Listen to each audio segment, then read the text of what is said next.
നമസ്കാരം. എൻ്റെ പേര് അമയ ഉമേഷൻ. ഞാൻ ലിറ്റിൽ ഫ്ലവർ വിദ്യാവിഹാർ സ്കൂളിൽ 5ാം ക്ലാസ്സിൽ പഠിക്കുന്നു. കൊച്ചേട്ടൻ്റെ കത്ത്. ടീച്ചറിനോടടുക്കാം അമ്മയോളം. പ്രിയ DCL കൂട്ടുകാരെ, മനസ്സ് നിറയെ മറ്റുള്ളവർക്കായി പകർന്നു നൽകാൻ സ്നേഹം മാത്രം നിറച്ച് യാത്ര തുടങ്ങിയതായിരുന്നു സിസ്റ്റർ ഹേസ്ലെറ്റ് ST എന്ന അധ്യാപികയായി വിരമിച്ച സന്യാസിനി. എന്നാൽ ഡ്രൈവർ സ്വിച്ചിട്ട് അടയ്ക്കേണ്ട ബസ്സിന്റെ ഓട്ടോമാറ്റിക് വാതിൽ അടയ്ക്കാതെ വേഗത്തിൽ മുന്നോട്ടു പോയ ബസ്സിൽ നിന്ന് സിസ്റ്റർ റോഡിലേക്ക് തെറിച്ചു വീണു. ഗുരുതര പരിക്കുകളെ അതിജീവിക്കാനാകാതെ നമ്മോട് വിട പറഞ്ഞു. കോതമംഗലം കോഴിപ്പിള്ളിയിൽ വച്ചുണ്ടായ അപകടത്തിലാണ് ഇക്കഴിഞ്ഞ വർഷം ഊന്നുകൽ ലിറ്റിൽ ഫ്ലവർ ഹൈസ്കൂളിൽ നിന്ന് വിരമിച്ച് നിരവധി മേഖലകളിൽ സജീവ ശുശ്രൂഷ ചെയ്തു വന്ന നല്ല അധ്യാപികയായ സിസ്റ്ററിന് ഇന്നലെ ജീവൻ നഷ്ടമായത്. കാഞ്ഞിരപ്പള്ളി സെന്റ് മേരീസ് ഗേൾസ് ഹൈസ്കൂളിലെ അധ്യാപക സമൂഹത്തിന്റെ പ്രസരിപ്പായിരുന്നു ഏവർക്കും പ്രിയങ്കരിയായിരുന്ന സ്വപ്ന രാജേഷ് ടീച്ചർ.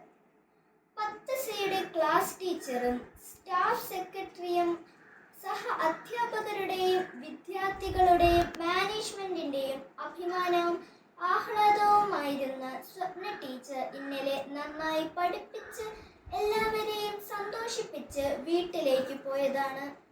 പതിവ് പോലെ ഇന്ന് രാവിലെ സ്കൂളിലെത്താമെന്ന പ്രതീക്ഷയിലാണ് പ്രിയ ടീച്ചർ പോയത്. എന്നാൽ വീട്ടിൽ വച്ച് പെട്ടെന്ന് ഹൃദയാഘാതം ഉണ്ടാവുകയും ജീവൻ നഷ്ടമാവുകയുമാണ് ഉണ്ടായത്. പ്രിയ കൂട്ടുകാരെ, 2 ഗുരുശ്രേഷ്ഠർ അപ്രതീക്ഷിതമായി വിദ്യാർത്ഥി ലോകത്തോട് യാത്ര പറഞ്ഞു. ഹേസ്ലെറ്റ് സിസ്റ്ററിന്റെയും സ്വപ്ന ടീച്ചറിന്റെയും വിദ്യാർത്ഥികൾ മൃതദേഹ പേടകങ്ങൾക്കരികിലൂടെ വിങ്ങിക്കരഞ്ഞു നീങ്ങുന്നത് കണ്ടു. വിദ്യാഭ്യാസ കാലത്തിന്റെ ഏറ്റവും വലിയ സൗഭാഗ്യം എന്താണ്? ഫുൾ A+ വാങ്ങുന്നതോ കലാതിലകമോ പ്രതിഭയോ ആകുന്നതോ ആണോ? സമ്മാനങ്ങൾ ഒന്നും കിട്ടുന്നില്ലെങ്കിലും താൻ ബഹുമാനിക്കുന്ന അധ്യാപകരുടെ പ്രീതിയും വാത്സല്യവും തന്നോടൊപ്പമുണ്ട് എന്ന ഓരോ വിദ്യാർത്ഥിയുടെയും ആത്മവിശ്വാസവും ഉള്ളിലെ അഭിമാനവുമല്ലേ ഏറ്റവും വലിയ സൗഭാഗ്യം? തീർച്ചയായും അതെ. അതിന് ആത്മാർത്ഥതയും സത്യസന്ധതയും ഉണ്ടായാൽ മതി. അധ്യാപകരോട് എത്രമാത്രം അടുപ്പമാകാം? അമ്മയോളം അച്ഛനോളം എന്നേ ഉത്തരമുള്ളൂ. നമ്മുടെ ഭാരതീയ ദർശനത്തിൽ മാതാവും പിതാവും ഗുരുവും ദൈവതുല്യരാണ്. ഗുരുദേവോ ഭവ എന്നു തന്നെയാണ് നമ്മുടെ പ്രമാണം. ദൈവതുല്യമാണ് ഗുരുസ്ഥാനം. ഗുരുത്വം എന്ന മഹാകൃപ വിദ്യാർത്ഥിയിലേക്ക് വർഷിക്കാൻ ഉള്ളിൽ വെളിച്ചമുള്ള ഗുരുവിന് മാത്രമേ കഴിയൂ. അതിനാൽ നമ്മുടെ എല്ലാ അധ്യാപകരെയും നമുക്ക് അങ്ങേയറ്റം ആദരിക്കാൻ ഒട്ടും ബാക്കി വയ്ക്കരുത്.